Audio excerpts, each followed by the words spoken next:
appreciate this crowd for coming out. It means a lot. Miami down 3-1, and they're still representing. Sitting with me right now, former Pittsburgh Steeler, now a Denver Bronco. He signed this offseason a 3-year deal to join Peyton Manning. Legacy. That's good news for you. Give it up for Emmanuelle Sanders, please. We'll talk football in just a moment, but you picked the Spurs. That's the easy choice. Yeah. So essentially you're saying the series is over. Had you had the Spurs prior to last night? Prior to game one, I had the Spurs all the way. Good for you. Me and the Keith to lead, we actually had a fair little wager, little locker room talk.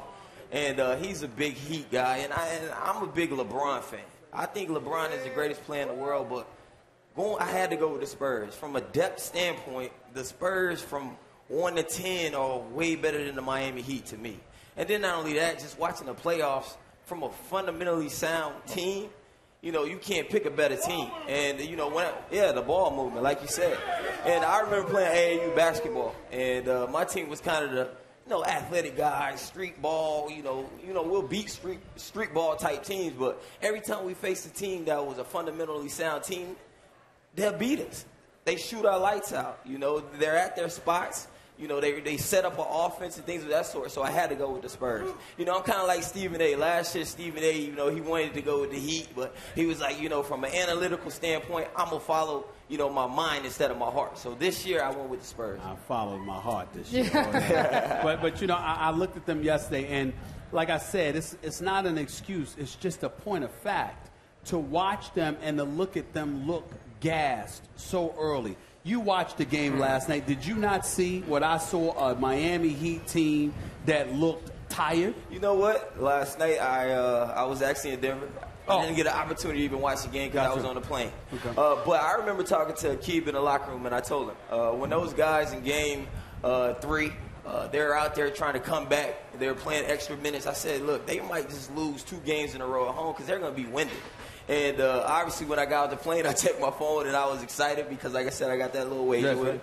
And, I didn't expect, I expected the Spurs to win the series, but, of course, I didn't expect it to be this bad. Right. I don't think no one could have predicted that they would have beat the Miami Heat. To me, that's what Skip would all be. The only reason Skip is acting this way is because it's his Spurs, and the slightest little thing gets him rattled. There's the same guy that threw something at his TV, almost broke it because they messed up his column in a regular season game. Okay, and I'm sitting there going like this. If it were anybody else, you would pay attention to this factor, but you don't want to give it up because you know that you don't want anything to interrupt what's going on right now. But the Spurs. It's not just, of course, Greg Popovich looks brilliant. There's no question about it. And, of course, the team, they're the better team. But you look at them, and who would have thought in their wildest dreams that you'd see a Miami Heat team incapable of defending somebody and looking tired at the same time? Did Thiago Splitter dunk last night? Wait, Thiago Splitter dunk? What about that? The video? Do we have the video? It came to that. Thiago dunked? Skip, it came to that. Skip, I'm not so sure the water boy didn't get a dunk. I really am not so sure. That's how bad it was. Okay, before I get to what I'm going to take issue with both of you on, can I give a quick shout-out to my favorite San Antonio Spur? Patty Mills. Oh, yeah. Thank you, Patty Mills. Listen, all the big shots last night, and I think you'll admit this, the will breakers, the momentum breakers were made by Patty Mills. Those burying those corner threes. Thank you, Patty. Because a couple times, by the way, wide open corner threes. Okay, but you got to make them. I know. When it counts. I mean, nobody was in the vicinity. Okay, let's take the gloves off. Now, you have admitted you're a LeBron fan. Okay. And I have let you, to this moment in this show, get away with saying that the Heat were so exhausted in the second quarter, they couldn't get up the court. Okay. Baloney. I'm not giving you that excuse. Okay. Stephen A. Smith, it was Game 4 in Miami of the NBA Finals, and you're telling me a team in the second quarter with the world's greatest, most fittest athlete is gassed? I am not going to let you get away with that. I'm sorry. They weren't gassed. Let me ask you a question. Sorry. Anybody that was there knows I'm telling the truth. By the way, I am not excusing it. I find it inexcusable. But it was what it was. Okay, explain this to me. again, a LeBron fan. Okay. I go back and forth from night to night. I'm scared to death of LeBron James because he has the capability that is nuclear to go off on my Spurs as he did in Game 2. So last night, I'm expecting from the opening tip for LeBron to be in all-out attack mode. And he was passive on offense from the start. And all of a sudden, we get drama king LeBron again. Twice he has to run back to the locker room, wants to use the bathroom, and wants to get his ankle retaped, or that's what Spoelstra said. Come on, Stephen A., you cannot give this man a pass. If he is the world's greatest player, you can't do that to your team in a do-or-die, desperate game at home in which in the first quarter he had 0 assists. He was unplugged. He was disengaged too long in the first half on offense. That game was basically over after 2 quarters, I thought. At halftime, 19 points was basically over. So we can't say one day he's the greatest player in the world, and the next day, let's give him a pass. He didn't have enough help last night. I'm sorry. First of all, LeBron James is not getting a pass. LeBron James is the best player in the world, and when your team goes down like that, you don't get to get a pass. Thank you. Of course you're culpable. I'm not saying that he's not. But if we're going to do it, let's be honest about all the things that go into it. When we watch a playoff game, we don't get to ignore what transpired throughout the regular season and act as if it has no impact on what has transpired. LeBron James has been carrying the Miami Heat all season long. This team was constructed where you've got, it doesn't matter that Chris Bosh is on this team. He doesn't even get plays called for him, like you say. Dwayne Wade and LeBron James are the catalyst for this team. The reason why the Shane Battiers, the Ray Allens of the world, the Chris Birdman, Andersons, and everybody else is on this team because they have roles to play, assuming that the big two in LeBron and D-Wade play their role. So you got Dwayne Wade missing a third of the season. That's a problem. But you still get in as a number 2 seed because, like you and I acknowledged, they weren't concerned about the Indiana Pacers. But over the course of that, you still have D-Wade being out a third of the year. So now we come to finals. And not only do you have a team out west where the West was considerably better, you have the best team in the West. A team that's fresh off of having lost the last year's NBA Finals. A team that not only wants the title but wants you, has the best coach in basketball, and has depth and the greatest power forward to have ever played the game. So they're going up against you.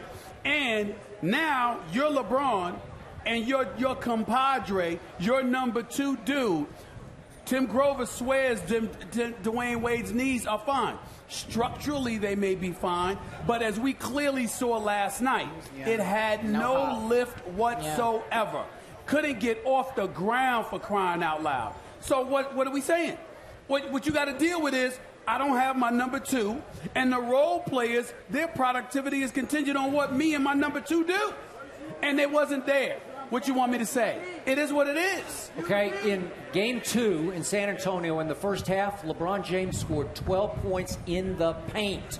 Last night in the first half, he scored 0 points in the first half the paint. Last night he had 19 points in the third quarter, and the Miami Heat had 21. Okay, but the game was virtually over. I'm just saying. He just freestyling. I just said, no. What I'm saying is they only scored 2 points. No one else made a shot. Yeah. That's what I'm trying to say how bad it was. One other person made a shot. Mario Chalmers had a sighting for 2 seconds, and he made a little 12-foot baseline J. And then said, woo, thank God. Okay? That was the only other shot anybody made in the third quarter. What you want him to do? I know LeBron's culpable. I know that he doesn't get a pass, but what do you want him to do when you're going up against this team and you have no help whatsoever? I mean, honestly, what you're saying, Stephen A., is you're making excuses for the Heat.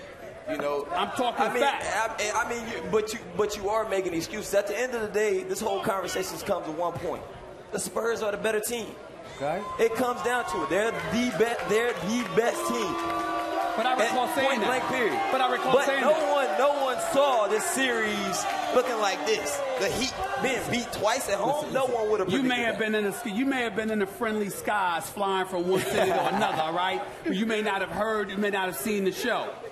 Everybody has acknowledged that the San Antonio Spurs were the better team and the deeper team. What we all felt, however, was that LeBron James being that superstar, the teams were evenly matched enough where you'd get to a Game 7, and then that one dude is supposed to be able to take you there. Yeah. But the problem is that the team has been blitzed just blitzed since they arrived in South Beach. That's your problem. All right, quickly, because we got to go. And we didn't ask you anything about football. Tell us about the decision to join the Broncos. Excited? Yeah, How'd it go down? I'm super excited. Like I said, I got Peyton Manning as my quarterback. He's the greatest, if not one of the greatest. And I'm excited. I'm ready to take off. I played in June Jones' system at SMU. I played in the passing system. I went out for a lot of yards, so I'm expecting for me to have a great year, and I expect for my team to have a great year. It is hard to believe that you departed from Mr. Mike Tomlin and Ben Roethlisberger, but I understand. Yeah, I mean, Mike Tomlin is like a father figure to me. I definitely miss those guys over there, but I'm not going to lie, I'm happy to be where I'm at. Good for you. All so right. you're going to guarantee that Denver wins the AFC? I'm not guaranteeing anything, but I tell you what, we got a hungry team. We got a really good team. Yeah. John Elway has made a lot of transitions and acquisitions in the offseason to bring in some hungry guys, and I'm looking forward to the season. All of you guys that have come in from the offseason, I'm so happy that y'all there, because at some point in time, y'all might need to go into the locker room and slap those dudes upside the head that refuse to show up in the Super Bowl. I'm still ticked off at that. Give it up for Emmanuelle Sanders, everybody. Didn't even show up.